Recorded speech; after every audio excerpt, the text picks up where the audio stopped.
गंगाराम एक छोटे से गांव भवानीपुर में रहता था।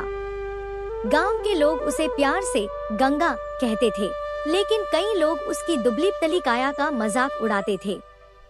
किसी की बातें, अरे गंगा, हवा चले तो उड़ जाएगा।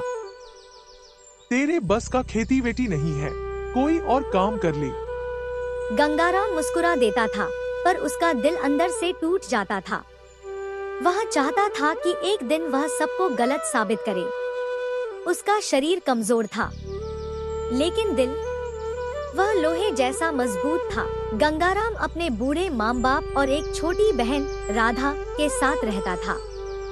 घर की हालत इतनी खराब थी कि छत में कई जगह छेद थे। बारिश के दिनों में घर के अंदर टप टप पानी टपकता रहता। एक दिन पिता ने कमजोर आवाज में कहा, गंगा बेटा, शरीर से कमजोर होना कोई पाप नहीं है, पर कोशिश करना छोड़ देना सबसे बड़ी हार है। गंगाराम ने अपने पिता का हाथ पकड़कर कहा, बाबा, मैं हार मानने वालों में से नहीं हूँ। एक दिन हमारा भी अच्छा वक्त आएगा। गांव पर सूखे का संकट आ गया। न बारिश, न पानी, न फसल।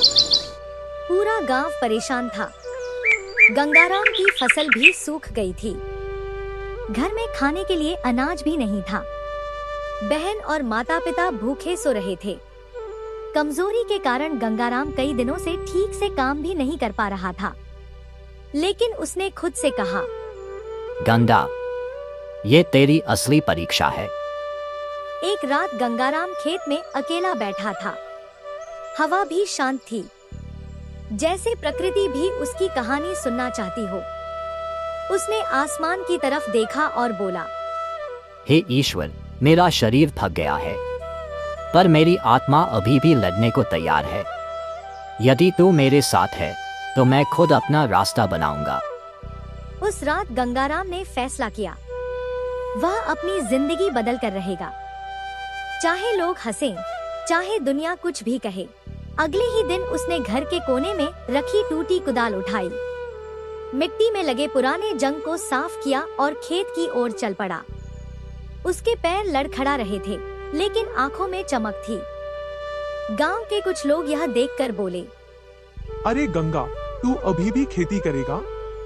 तुझे तो खड़ा होने में भी ताकत नहीं है। गंगाराम ने सिर्फ एक बात कही, ताकत हाथों में नहीं होती, ताकत इरादों में होती है। सूखे के बीच गंगाराम ने एक पागलपन जैसा फैसला लिया। मैं कुआं खुद ही खोदूंगा। लोग कहने लगे, अरे, कुआं खोदना तो ताकतवर लोग करते हैं, ये कमजोर लड़का कैसे खोदेगा? लेकिन गंगाराम ने हर दिन थोड़ा थोड़ा खोदना शुरू किया। कमजोरी के कारण वह ज्यादा देर नहीं खोद पाता था, लेकिन रोज एक कदम बढ़ाता था। कुछ दिनों बाद गांव वालों ने देखा, कुआं धीरे धीरे गहरा होता जा रहा था। गांव का एक बुजुर्ग बोला, ये लड़का शरीर से नहीं, दिल से खुदाई कर रहा है। बारिश तो अब भी नहीं हुई थी, लेकिन गंगाराम ने कुएं से पानी निकालकर आधे सड़े बीजों को बोया। लोगों ने फिर हंसकर कहा, अरे, इन बीजों से कुछ नहीं उगेगा। पर गंगाराम ने कहा, जब बीज अपनी किस्मत नहीं छोड़ते तो मैं अपनी क्यों छोड़ूं? दिन गुजरते गए। गंगाराम सुबह से शाम तक मेहनत करता। भूख, कमजोरी, दर्द सब था, लेकिन हिम्मत उससे कहीं बड़ी थी। धीरे धीरे मिट्टी में नरमी आई, और एक दिन छोटा सा हरा अंकुर मिट्टी को फाड़कर बाहर निकला। गंगाराम की आंखों में खुशी के आंसू आ गए। वह बोला, धन्यवाद ओ धरती माँ, तूने मेरा विश्वास नहीं तोड़ा। अब पूरा गांव हैरान था। जिस मिट्टी में किसी की फसल नहीं हुई, वहीं गंगाराम की फसल लहलहा रही थी।